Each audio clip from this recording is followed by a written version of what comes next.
Bonjour! Aujourd'hui, on va regarder comment on peut faire la mise en forme et la personnalisation des styles du texte qu'on écrit avec Word. Donc, pour commencer, bien qu'on puisse utiliser un document de départ qui est une page blanche, il existe également dans Word certains modèles qui sont accessibles via Fichier, Nouveau à partir d'un modèle ou un template en anglais, nous ouvre une liste des modèles qui sont disponibles par défaut dans Microsoft Word. Donc, si je voulais faire un CV de style créatif, j'ai un modèle qui m'est proposé ici. J'ai différents types de mise en forme pour une brochure qui expliquerait un événement quelconque que j'ai fait.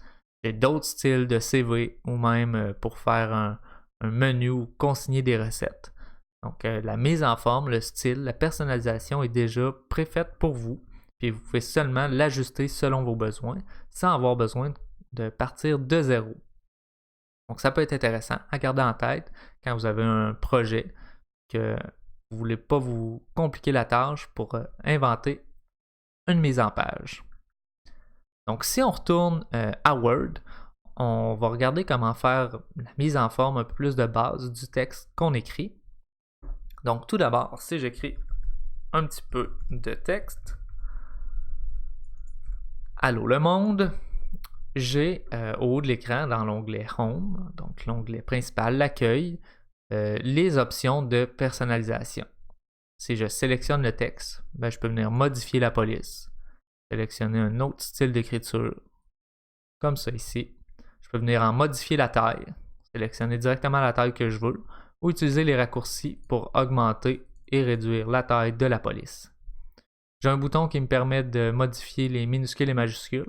Donc, par exemple, je voudrais que chacun des mots commence par une majuscule. J'ai l'option ici de mettre en majuscule chacun des mots. Je pourrais ensuite utiliser l'option non, finalement, je veux styliser ça un petit peu. Je veux que tout soit en majuscule, donc uppercase.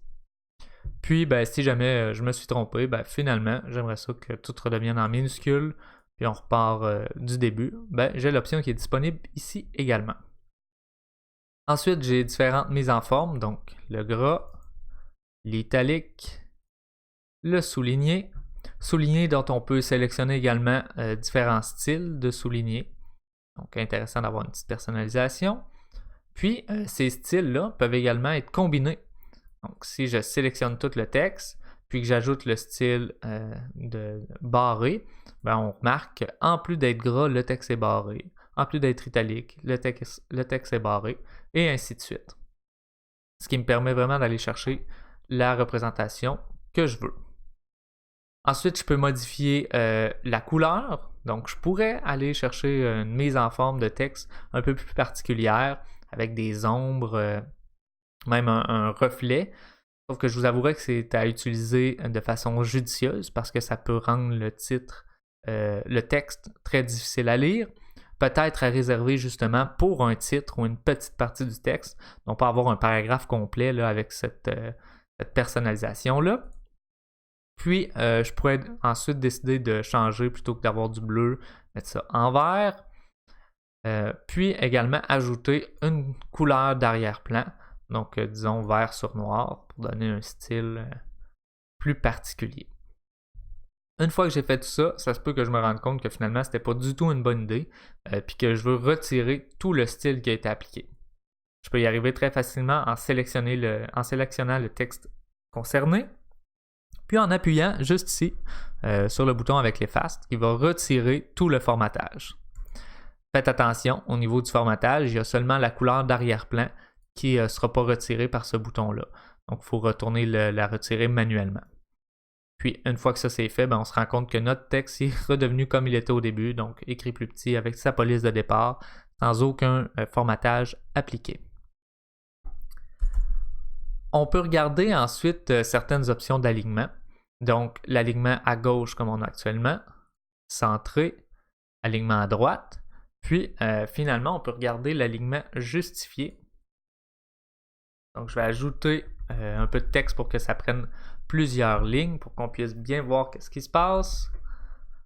Donc, si je sélectionne ce paragraphe-là, puis que je fais l'alignement justifié, là, on se rend compte là, que vraiment des deux côtés, c'est bien droit, une apparence très propre, professionnelle et facile à lire. comparativement aux autres options de aligner à droite, centrer, puis aligner à gauche, où est-ce qu'on remarque une bonne différence là, des deux côtés.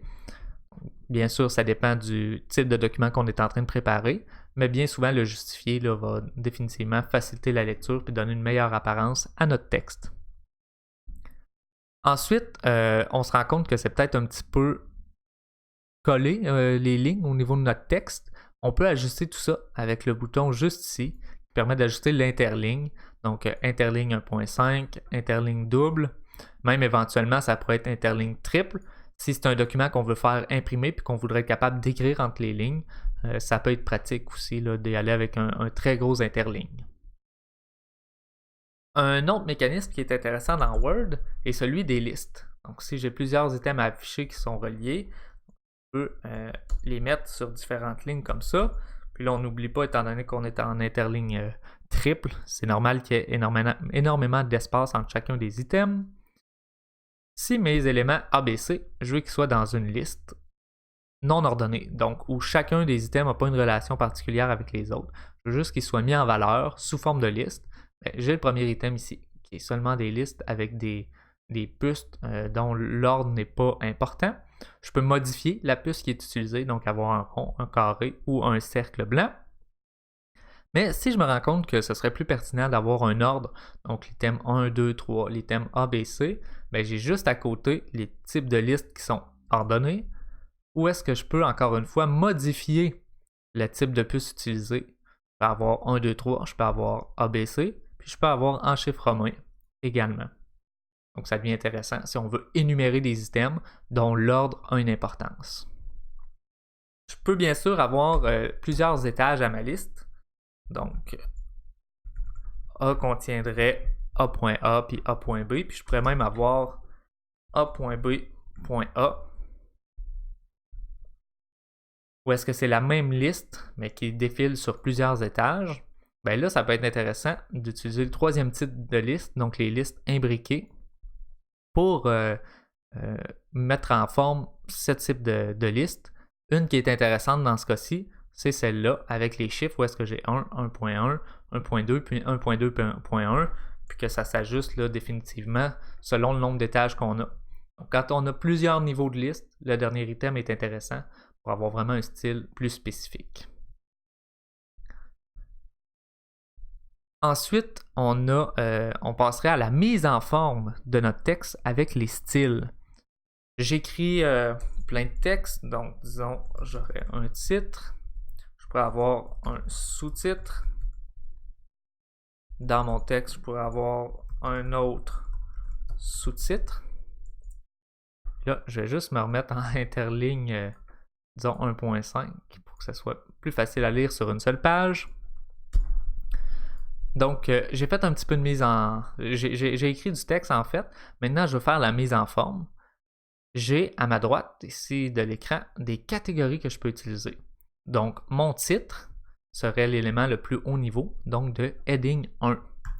Ça lui donne automatiquement une police un peu plus grosse avec une mise en évidence. Ensuite, mon sous-titre, c'est un étage en dessous, donc un heading 2. J'ai un autre sous-titre, donc je peux avoir un deuxième heading 2. Puis le reste du texte, si je le sélectionne, on se rend compte qu'il est de type normal. Donc, je viens d'assigner certaines catégories aux éléments que j'ai écrits. Puis on remarque que le texte est devenu en bleu. Il y a une certaine personnalisation, il y a une certaine mise en forme qui a été appliquée automatiquement par Word seulement en choisissant une catégorie pour le texte que j'avais sélectionné. Cette mise en forme-là peut être personnalisée. Si je m'en vais dans l'onglet Design, je remarque que j'ai plusieurs thèmes que je peux sélectionner. Donc, si j'ai un thème qui m'intéresse, disons celui-là ici, en le sélectionnant, automatiquement, ça vient ajuster tous les items de mon texte selon la catégorie que j'avais sélectionnée dans l'onglet principal. Une fois que j'ai sélectionné un thème, je peux venir modifier un petit peu le style de ce thème-là, par exemple en changeant la palette de couleurs.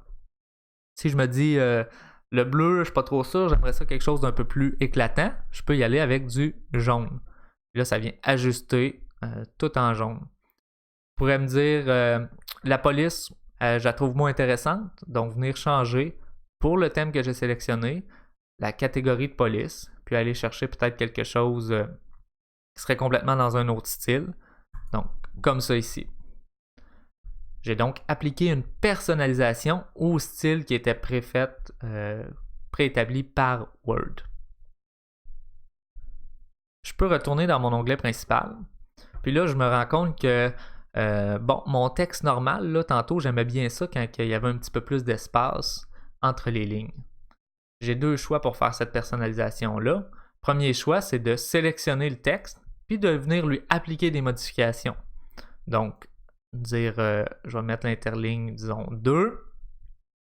Donc, on remarque que ça l'a fait juste sur le premier paragraphe. Je pourrais aller chercher la case, donc avoir le sentence case qui va ajuster, là, étant donné que j'ai pas d'autres points, il y a juste la première lettre qui a été mise en majuscule parce qu'il n'y a pas de point dans mon paragraphe.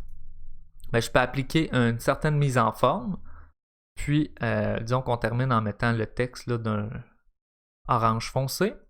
Une fois que ma mise en forme est faite, on se souvient le texte était sélectionné de catégorie normale. Je peux faire un clic droit sur la catégorie, puis faire mettre à jour la catégorie normale pour correspondre à la sélection actuelle.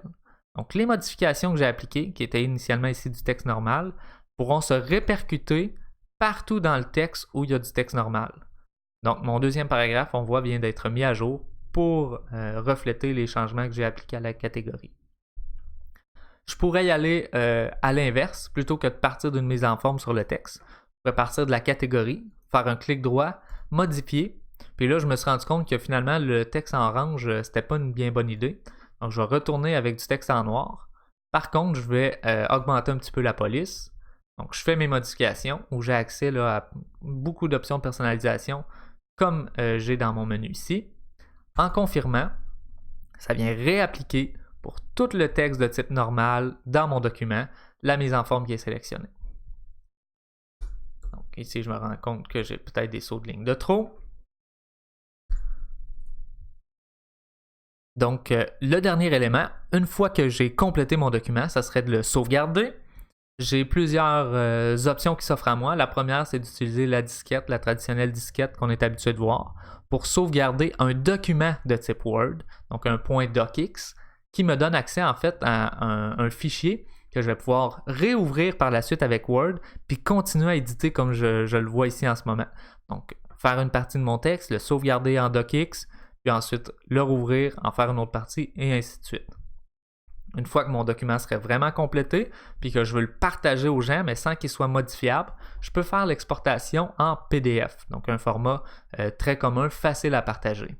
Pour faire ça, via Fichier, je peux faire Enregistrer sous.